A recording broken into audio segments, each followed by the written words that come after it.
Señor presidente Bukele, ¿planea regresarlo? Bueno, espero que no esté sugiriendo que vayamos a contrabandear un terrorista a los Estados Unidos. ¿Cómo puedo devolverlo a los Estados Unidos? ¿Lo voy a entrar de contrabando a los Estados Unidos? Por supuesto, no voy a hacerlo. Es como, quiero decir, la pregunta es absurda. ¿Cómo puedo pasar de contrabando a un terrorista a los Estados Unidos? No tengo el poder para devolverlo a los Estados Unidos. La fiscal general de la Unión Americana, Pam Bondi, se pronunció sobre la pregunta de quién tiene la potestad para liberar a Ábrego García, quien fue deportado por error. En su respuesta dijo que depende de El Salvador y de Nayib Bukele decidir si se libera o no. Primero que nada, él estaba de manera ilegal en nuestro país, había estado de manera ilegal. Y en 2019, dos cortes, una corte de inmigración y una corte de inmigración de apelación, comprobaron que era un miembro de la pandilla MS-13 y que estaba de manera ilegal en nuestro país. En este momento hay trámites adicionales y papeleo que debemos hacer. Ahora es cuestión de El Salvador si quiere retornarlo, no es de nosotros decirlo. La Corte Suprema dijo, señor presidente, que si El Salvador quería regresarlo, y esto es asunto internacional, si querían regresarlo, facilitaríamos, por supuesto, un avión.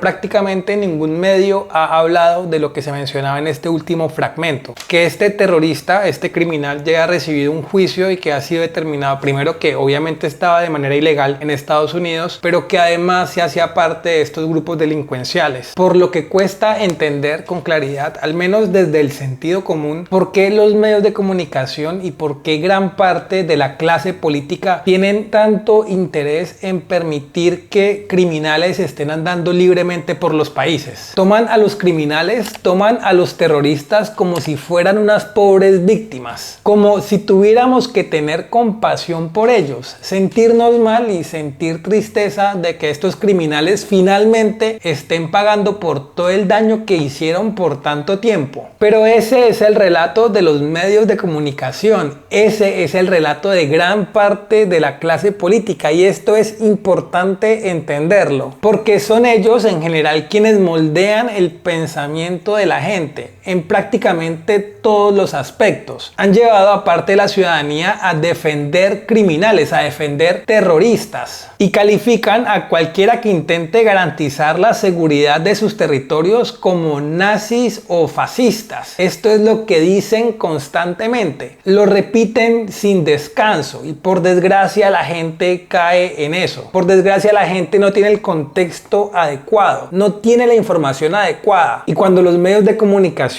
que supuestamente están ahí para informar dicen una cosa que está totalmente distante a la realidad para generar un relato, para crear una narrativa, la gente de tanto escuchar lo mismo de forma repetida termina creyéndoselo. El republicano dijo que ayudará a El Salvador a construir más cárceles de seguridad. Bukele, por su parte, defendió su política de guerra contra las pandillas, que ha disminuido los índices de criminalidad en su país. Ahí está. A veces dicen que apresamos miles. Me gustaría decir que realmente liberamos millones. Así que, ya saben, eso de hecho es muy bueno. ¿Quién le dio esa idea? ¿Puedo usar yo esas líneas? De hecho, señor presidente, tenemos que liberar 350 millones de personas, pero para liberar 350 millones tenemos que encarcelar a algunos. Esa es la manera en que funciona, ¿cierto? Para liberar a los criminales hay que apresarlos para que bajen los crímenes, para que los americanos puedan disfrutar. Por supuesto, muchos se unirán. Estoy seguro que la gente ve el cambio en las calles porque está iniciando apenas su segundo término, pero es claro. Y finalmente es importante, es relevante que se mantengan estas políticas por garantizar la seguridad de los territorios, más allá de lo que puedan decir los medios de comunicación, más allá de lo que pueda decir gran parte de la clase política, más allá de lo que puedan decir los diferentes organismos internacionales que dicen defender los derechos humanos. En el fondo, estas son instituciones que no deberían tener ninguna influencia en cuanto a las decisiones por el bienestar de la ciudadanía, porque cuando a los países les va mal, ellos no dicen absolutamente nada, son invisibles, son unos fantasmas. Pero cuando se empieza a recuperar la seguridad, cuando se empieza a imponer la ley, ahí se aparecen por todos lados como moscas, diciendo que se vulneran los derechos humanos de unos criminales que nunca pensaron en los derechos humanos de sus víctimas. Conversar sobre este tema, quiero saludar en Estados Unidos a John Feeley. Él es diplomático, analista internacional, fue embajador de Estados Unidos en Panamá entre el 2015 y el 2018. Embajador, el Tribunal Supremo en Estados Unidos ordenó traer de vuelta al salvadoreño Ábrego García, que Estados Unidos aceptó que había deportado por un error administrativo. Hoy el presidente Trump dice que esa no es su potestad, que es el presidente Bukele. El presidente Bukele dice que no lo puede traer de nuevo porque es un terrorista. Es un juego de palabras. De lo más cruda, burda y fea, francamente, porque en el balance, en ese juego de palabras, en ese ping-pong de que yo no fui, no soy yo, queda una vida humana. Mire, yo no conozco al señor, hay muchos deportados, pero aparentemente, como dices tú, el mismo gobierno de los Estados Unidos, el ICE, admitió que fue por error, pero que no puede hacer nada. ¿Por qué? Yo me acuerdo cuando embajador, si había un deportado y yo nunca, honestamente, en todo el tiempo que yo trabajaba en el gobierno americano, en países donde había vuelos de deportados, había extraditados, etcétera, yo jamás, nunca recuerdo un error.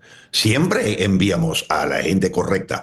Y si decía que eran delincuentes, muchas veces eso fue cuando yo estaba en México o en Colombia, cuando Estados Unidos enviaba a un colombiano, mandaba una carpeta de evidencia con la condena o por lo menos el alegato, las evidencias jurídicas. En este caso, nada de eso ocurrió. Lo esposaron, lo metieron en el avión y cuando la corte, primero un juez del distrito ordenó que devolviera el avión, el gobierno Trump mintió diciendo, no, lo siento, el avión ya está aterrizando en El Salvador. Luego, cuando hubo un fallo de emergencia de la Corte Suprema de los Estados Unidos, ellos han dicho, no, ya no es nuestra responsabilidad porque la jurisdicción compete a El Salvador. Hoy día, cuando le preguntaron a Nayib Bukele en la Casa Blanca, ¿qué va a hacer con este señor que indebidamente, en contra de la ley americana, fue deportado? Él dijo, ¿cómo que yo voy a devolver a un terrorista? Yo no puedo llevar a un terrorista aquí conmigo en mi avión. No, lo que es, Idaña, es una burla, no solamente de la justicia, sino de la realidad. Y todo el mundo lo reconoce, la cuestión es quién lo va a aceptar. Y ya hemos visto una reacción muy fuerte de parte de la senadora de la minoría demócrata en el Comité de Relaciones Exteriores, Jeanne Shaheen, que emitió un comunicado bastante fuerte diciendo el gobierno de Donald Trump tiene que cumplir porque es la ley. Si lo hacen, tenemos que ver.